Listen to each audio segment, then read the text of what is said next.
Querido rector, ¿cómo estás? Buenas tardes. Joaquín, muy buenas tardes a ti, a todo el auditorio. Joaquín, escuchaba tu reflexión de hace un rato, que cierta es en el sentido de decir no estamos viendo todavía nada de lo que viene. Yo creo que tanto a nivel económico como de salud estamos a- ahora lo que se nos viene en los próximos meses, como bien lo comentabas. Qué complejo dilema y qué difícil solución, Joaquín. Efectivamente. Hoy te traigo un tema, Joaquín, Sí, que habíamos platicado adelante. hace unas semanas, y es el tema, Joaquín, que tiene que ver con el perdón, Joaquín. Sí. Joaquín, la sociedad en los últimos años, en todo el mundo, en todo el planeta, se ha venido A ver, doctor, tenemos problemas con tu audio. eh, Doctor, José Antonio, sí, tenemos problemas con tu audio. Si me escuchas, correcto. vamos a hacer un cambio y vamos a hacerlo telefónico. Habías empezado, querido amigo, con el tema del perdón. Sí, querido Joaquín, muchas gracias y qué pena con este tema del Internet. No, pues sí. En fin, pues oye, mira, te comentaba que estos últimos años, a nivel global, sobre todo la última década, se ha polarizado mucho la sociedad. Aunque algunos sacan rentabilidad de ello, Joaquín, o a otros ven el mundo como un lugar de necesario enfrentamiento, en donde una postura debe de primar o vencer a la otra, la verdad es que es imposible salir de temas como la pandemia, como la crisis económica o el calentamiento global sin unidad. Dice un aforismo latino, Joaquín, ¿no? Omne regnum divisum contra sede solabitur, que quiere decir todo reino dividido contra sí será devastado. Maquiavelo, desde la perspectiva contraria, señala la máxima que muchos recuerdan: divide y vencerás. El camino de la unidad, Joaquín, es el perdón, que antes que la dimensión social y política posee una dimensión personal. De hecho, la única forma de solucionar de fondo cualquier situación de orden político o social pasa por el perdón. Baste recordar el Pacto de la Moncloa en España, o el modelo de gobierno de Nelson Mandela, o la perspectiva de Gandhi como ejemplos. Esa es la dimensión social y política del perdón. Sin embargo, la fuente del perdón es el corazón del hombre. Es un tema personal, es un tema íntimo. Lo contrario al perdón es el resentimiento, que proviene de las ofensas que recibimos todos los seres humanos. El resentimiento es un veneno que carcome nuestras capacidades, nos impide pensar y querer. De hecho, podríamos decir que nos impide desarrollarnos como personas.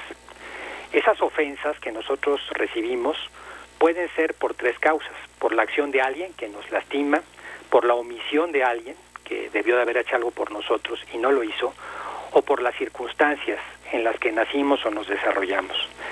Y se potencia ese resentimiento mucho a través del egocentrismo, que suele ser una caja de resonancia en donde se magnifican las ofensas, la imaginación descontrolada, que muchas veces nos hace pensar o ver cosas más allá de las que realmente ocurren a nuestro alrededor, y por supuesto la inseguridad que muchos tenemos y que con ese temor de ser agredidos, de esa incierta inseguridad, nos lleva a tener por otro lado mayor resentimiento. En ese sentido, la forma de combatir es el acto de perdonar, que hay que decir que es el acto de mayor dominio y fortaleza que puede realizar un hombre. Desde la antigüedad ya se discutía cuál era la mayor prueba de la omnipotencia de un ser creador del universo.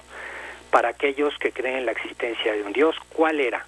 ¿Cuál era esa parte de la omnipotencia, lo que hace verlo como un ser todopoderoso? Curiosamente, la conclusión no ha sido por la grandeza de la creación, voltear a ver el universo inabarcable desde muchos aspectos, o las maravillas de la naturaleza o de los seres vivos. No, lo que nos habla más del poder de Dios es su capacidad de perdonar. Por ello, no hay que confundir el verdadero perdón con una falta de fortaleza para defender lo justo. Perdonar no significa ser dejado, al contrario, es una fortaleza. La incapacidad para vencer el resentimiento es signo de debilidad. Otra cosa muy importante es no confundir el perdón con la disculpa. La raíz de la palabra disculpa es que no hay culpa, que pudo haber habido un accidente porque alguien lo tuvo con nosotros, una distracción, un error o ignorancia, que deja sin culpa la ofensa. En cambio, cuando hay una ofensa deliberada, cuando hay verdadera culpabilidad, se requiere el acto del perdón, acto profundamente relacionado con la misericordia y la fortaleza. Cuando en la vida aprendemos a ver que muchas de las ofensas que recibimos en realidad tienen como causa esta circunstancia, una que no es culpable, se nos vuelve más fácil disculpar. Disculpar en ese sentido es un acto menos difícil que el perdón. El perdón es, por tanto, no es un sentimiento, es un acto de la voluntad. El perdón es una decisión que, aunque se siga experimentando un sentimiento a veces insuperable por lo que hemos recibido y no podemos cambiar, permite optar por cancelar la deuda moral que otro ha contraído conmigo al ofenderme y, por tanto, lo libero como deudor. Pero lo más importante de todo esto, Joaquín, es que me libero a mí mismo. Cuando perdono, me libero de una carga que limita mis posibilidades de desarrollo como ser humano. Dice un conocido psicólogo, perdonar es dejar de odiar, y esa es precisamente la definición de la misericordia. Es la virtud que triunfa sobre el rencor, sobre el odio justificado, por el que trasciende la justicia, sobre el resentimiento, el deseo de venganza o de castigo. Es entonces la virtud que perdona, no por la supresión de la infracción, no lo podemos hacer, sino por la interrupción del resentimiento hacia quien nos ofendió o perjudicó. Y esto es así, Joaquín, aunque es verdad que hay sentimientos insuperables, la acción de perdonar ayuda de forma indirecta a reconstruir nuestras emociones. Por tanto, podríamos concluir que el perdón es un acto radical de la voluntad que implica dos cosas. Primero, la decisión de cancelar la deuda moral del que nos ha ofendido, y dos, el intento de eliminar los sentimientos adversos que tenemos en el corazón. Al tratarse de una decisión radical, el verdadero perdón procura dejar en el pasado la deuda. Olvida la deuda de manera plena. En él no cabe la expresión yo te perdono, pero la vida te lo cobrará. Allí en el fondo no hay un perdón. Sin embargo, tampoco debemos confundir el perdón con una falta de prudencia. Con una persona por motivo de necesidad, de riesgo o de justicia objetiva, requiere ser castigada por su propio bien, por además poner en riesgo a otros, alejada o corregida, la acción debe de tomarse. Podemos decir que inclusive a veces es más difícil corregir a algunas personas como un acto de perdón que quedarnos callados. Una faceta, Joaquín, del perdón que me parece muy importante y a veces debe darse antes de perdonar a cualquier persona es el perdón a uno mismo. Este tema, sin embargo, la capacidad de perdonarse a uno mismo es un tema largo y complejo que requiere ser tratado en otro programa, por lo que lo dejaré pendiente ahora. Yo quisiera cerrar, Joaquín, con 3 consejos que da la filosofía estoica para que no nos afecten las ofensas de los demás y poder así perdonar más fácil. 3 consejos que son tan antiguos como más de 2000 años, pero muy útiles para todo el auditorio. Hay que recordar, Joaquín, que el 75% de lo que hablan las personas es sobre otras personas. Y así es que, de alguna manera, las ofensas o lo que hablen sobre nosotros siempre va a ocurrir. En ese sentido, el primer consejo de los estoicos, y esta lo tomo del emperador Marco Aurelio, que es recordar el orden del universo. Lo cito textualmente: cuando despiertes en la mañana, dite a ti mismo, la gente con la que hoy trataré serán entrometidos, ingratos, arrogantes, deshonestos, celosos y maleducados. Son así porque no pueden distinguir el bien del mal, pero yo he visto la belleza del bien y la fealdad del mal. Recordando este orden, de alguna manera nos alejamos de la ofensa. Un segundo consejo, que es muy interesante, también de los estoicos: acepta la verdad y rechaza las cosas sin sentido.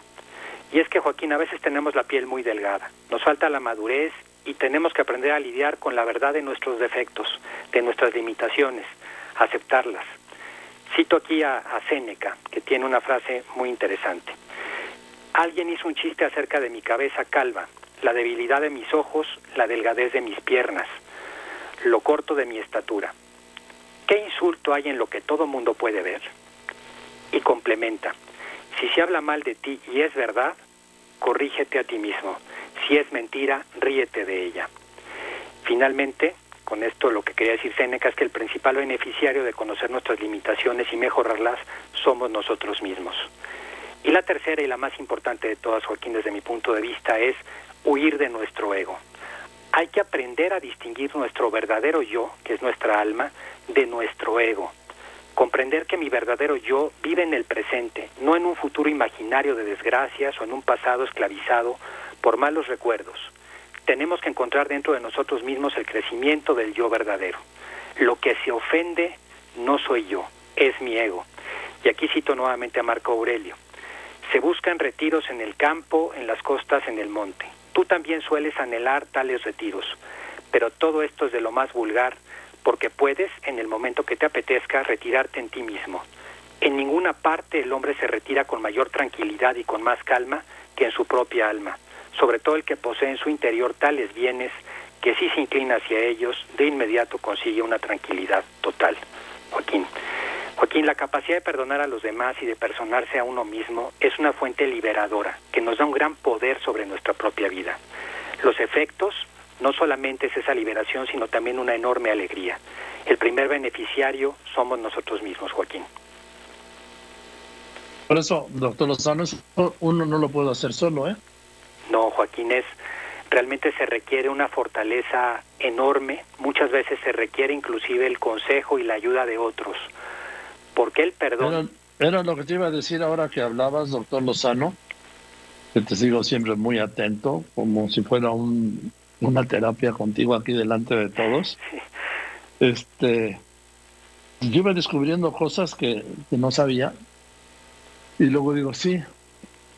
Y como a veces te hemos comentado en privado, ahora lo hacemos en público, suena muy bien, suena lógico, es un descubrimiento, pero ahora ¿cómo lo llevo a la realidad? Yo solo no puedo, doctor. No, Joaquín, el tema del perdón inclusive es algo que está fuera a veces de las fuerzas personales. Y entonces es cuando uno tiene que acudir a veces a la ayuda de los que tenemos cerca para poderlo hacer, los que tengan algún tipo de creencia religiosa, acudir a ella, o intentar acudir a tener la visualización de lo que implica el perdón. El perdón implica quitarme una losa de encima. El resentimiento, Joaquín, es un veneno que nos va quitando el alma, nos limita la posibilidad de pensar, la posibilidad de querer, la posibilidad de ser felices. Y es liberarnos de eso. En gran medida, el primer beneficiario de lo que uno tiene que ver del perdón es uno mismo. Sí, yo lo entiendo, el resentimiento y el rencor. Yo siempre digo que el rencor es como un costal que tiene la cuerda al cuello, que le va echando uno los rencores y al final termina ahogando. Totalmente, Joaquín. Mientras más rencor se va permitiendo que aparezca en la vida, nuestra posibilidad de vivir la vida de manera plena se nos aleja más. Nos volvemos Déjame hacerte una pregunta, doctor Lozano. Sí, Joaquín. Cuando uno perdona a alguien, el perdonado, ¿hay que enterar al perdonado que lo perdonaste o con que uno lo haga de su lado ya basta? El acto principal, Joaquín, es con que uno lo haga, pero conviene también muchas veces por motivos tanto del perdonado y de la relación que se pueda tener con él, hacérselo notar o hacérselo saber. En otras ocasiones, la conveniencia puede ser hacerlo nada más uno en nuestro propio interior, Joaquín, sin necesidad de explicarlo. Si tú me lo dijeras, depende del caso. A ver, depende del caso, pero también te puedo decir otra cosa que puede sonar egoísta, doctor. Sí. Estando convencido de haber perdonado, pues no darle el gusto a ese desgraciado que sepa que lo perdoné, ¿no? Pues sí, Joaquín, sí se puede, aunque en el fondo, al ser tan radical el perdón, uno tendría que preguntarse, si no quiero que lo sepa esa persona, ¿realmente mi perdón habrá sido con la profundidad suficiente? Esa es la pregunta que nos deberíamos hacer, porque es algo demasiado radical el perdón y por tanto tan difícil de conseguir, tan complicado de conseguir, Joaquín. Ahora, doctor Lozano, una pregunta. He escuchado, ¿el perdón conlleva el olvido? Porque hay quien dice, te perdono, pero no olvido. Doctor José Antonio Lozano, nada más antes de que se nos vaya la línea, porque WhatsApp ya se cayó también. A ver, doctor, ¿es perdón y olvido? es perdón y olvido, Joaquín. Oye, y aquí el perdón ahora es para las líneas también, Joaquín. Sí. Nos han jugado hoy. Sí, Joaquín, es el perdón. Mira, la liberación debe ser total. Cuando hay todavía una incidencia en el interior, normalmente el perdón no se ha conseguido del todo y la liberación no es completa. Hay que ver el perdón como un acto de liberarnos de ese resentimiento, de ese daño, que muchas veces, Joaquín, en una época de la vida, yo te lo voy a decir, es imposible si no contamos con ayuda externa, o a veces tenemos que usar ayudas indirectas y esperar también al paso del tiempo. A veces obligarnos, sobre todo en la parte emocional, a perdonar a una persona de cosas graves, así de inmediato, Joaquín, supera nuestras propias fuerzas. En eso tú tienes toda la razón, pero hay que continuar esforzándose hasta que lo podamos ir consiguiendo al paso del tiempo y con la ayuda de otros. Bien, querido doctor, lástima que contigo se me va en un instante, pero te mando un abrazo y nos vemos el próximo martes. ¿Te parece bien? Claro que sí, Joaquín, muchas gracias, te mando un abrazo fuerte. Yo también te abrazo, doctor. El doctor José Antonio Lozano Díez, rector de la Universidad Panamericana. Les recuerdo que en lópezdoriga.com están todas las conversaciones con el doctor Lozano.